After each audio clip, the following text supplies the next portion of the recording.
Welcome back to the second segment of our series, Navigating NRI Taxation.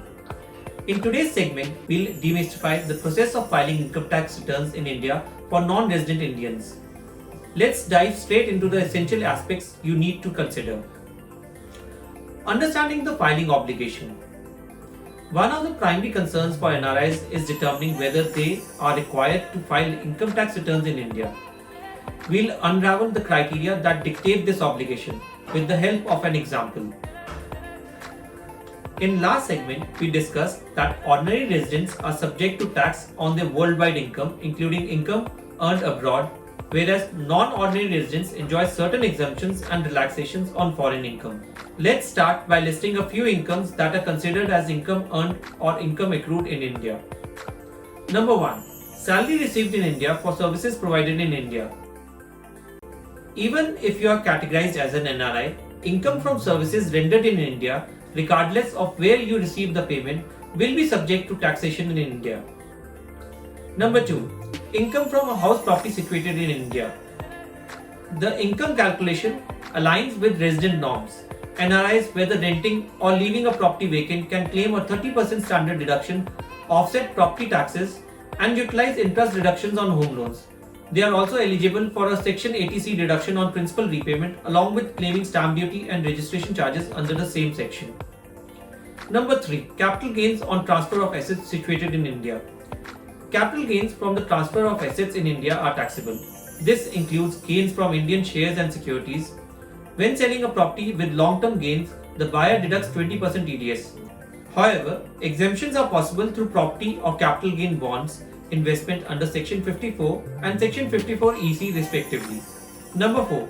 Income from fixed deposits or interest on a saving bank's account. Earnings from fixed deposits and saving banks account in Indian banks are subject to taxation in India.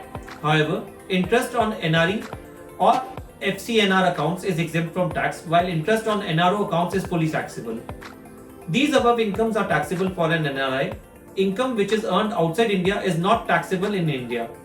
Thus, interest earned on an NRE account or FCNR account is tax-free, whereas interest on NRO accounts is taxable in the hands of an NRI.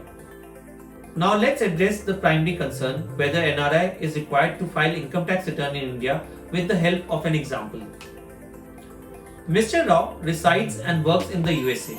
Mr. Rao logs into the income tax portal and downloads the Form 26AS, which lists down all the TDS deductions made by anyone for any income received by Mr. Rao.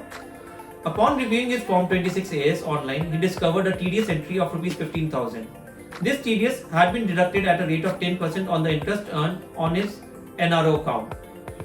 Mr. Rao does not have any other income in India. Is he required to pay tax in India? And is filing an income tax return mandatory for him? The taxation of income in India depends on one's residential status. Let's delve into Mr. Rao's residential status first. As an Indian citizen working abroad, Mr. Rao will be considered a resident if he spends 182 days or more in India. Mr. Rao left India on 3rd August 2023 and returned on 15th February 2024.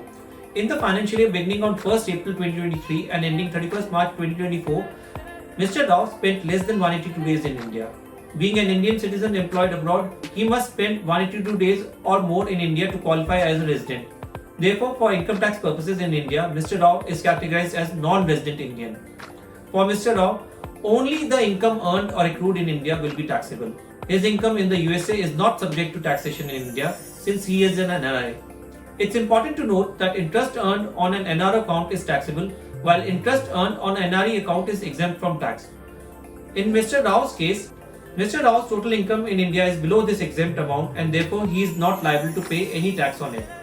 But hang on, since no tax is payable, it does not mean he doesn't need to file income tax return.